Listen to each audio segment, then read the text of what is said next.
казахский поэт и писатель. Сырбай Мауленов родился 17 сентября в 1922 году в поселке Тургай, Тургайская область, ныне Джангелдинский район, Кустанайская область. Карьеру начал в городе Кызылорда, поступил в Кызылординский педагогический институт на факультет языка и литературы в 1938 году.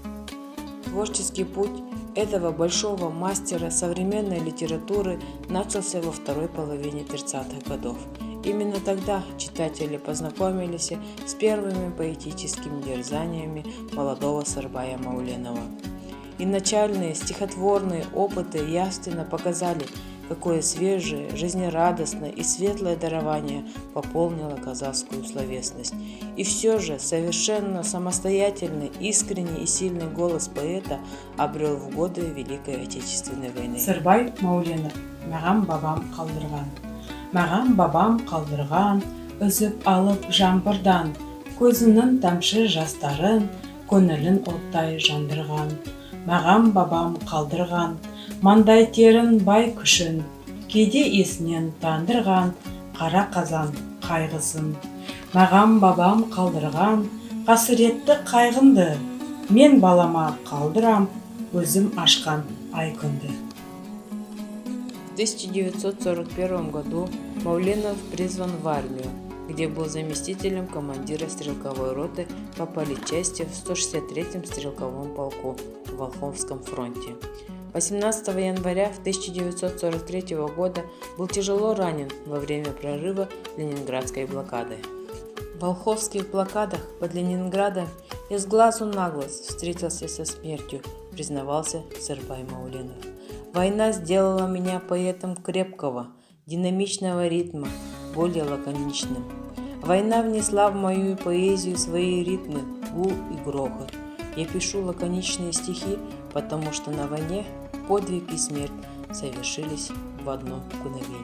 Төлеубай Аружан, Сырбай Мауленов, соғыстан қайтқан солдаттар. Жаудандап қарап дала тұр, көз жасын сүртіп жана бір. Хабарсыз ұлын сұрауға жолымды тосып ана жүр. Қанша үйдің ұрлап адамын, қанша үйде сынып қалдыттар. Көрдің бе ұлын ананын, соғыстан қайтқан солдаттар. Кешікпей жарым келер деп, төрінен сайлап орынды, батысқа қарап елеңдеп, ару жүр тосып жолынды. Көтерді бәрін ауырдың, азамат болып ардақтар.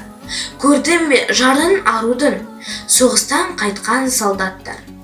Кетерде солдат жарының, ішінде қалған ана жыл. Көкемді айтпай танырмын, деп бір сәби бала жүр. Қайрылмай қалай кетесің, хабарсыз қалай ол тоқтар. Көрдің бе оның көкесін, соғыстан қайтқан солдаттар. Послевоенная жизнь Сырбая Мауленова до краев заполнена стихами и общественной работой. Журналист, литературный консультант, главный редактор газеты «Казах Адеби» и журнала «Жұлдыз».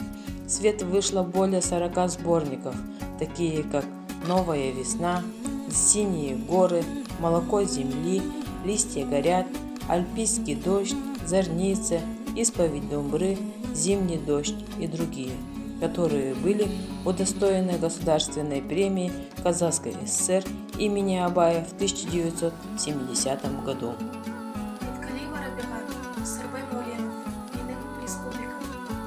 Тауды көрсең, күн көзімен таласқан, аспан көрсең, аймен күнге жол ашқан.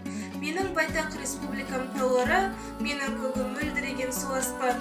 Дала көрсең, көкжиекпен ұштасқан, көлді көрсең, секілді бір түскі аспан. Менің байтақ республикам даласы, менің көлім теңізбен қол ұстасқан. Арман көрсең, кен даланы ораған, жолдар көрсең, шартарапқа тараған. Менің байтақ республикам орманы, менің жолым Ленин салған жаңадан. Тұлпар көрсең, желде ұшып заулаған, сұңқар көрсең, бұлтта қанат самғаған. Менің байтақ республикам тұлпары, менің құсым көктің жүзін шарлаған. Қызыл бұлттай көрсең, қырдың гүлдерін, көрсең ашық Алатаудың күндерін. Жерінде гүл, көгінде күн бір жүзген, ұлан байтақ республикан бұл менің.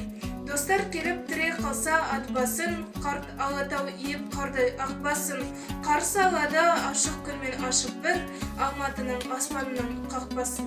Читая Мауленова, мы чувствуем степные просторы, любуемся красотой поднебесных горных вершин. Стихи Мауленова о родной природе исполнены неповторимых образов. Он умеет превращать родные степи и горы в частицу души человека, пронизывая каждую строчку тонким лирическим чувством.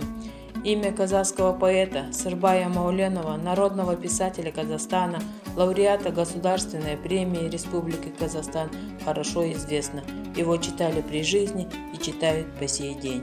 Абимолда Гүлнұр, Сырбай Мауленов, Аққайын. Жапырағын күн сүйіп, бұтағын жер тербеткен. Даласында волхоздың дархан өсіп ер жеткен. Туған жерде тербелген, көк шелікті аққайын, көк майданда тербелген.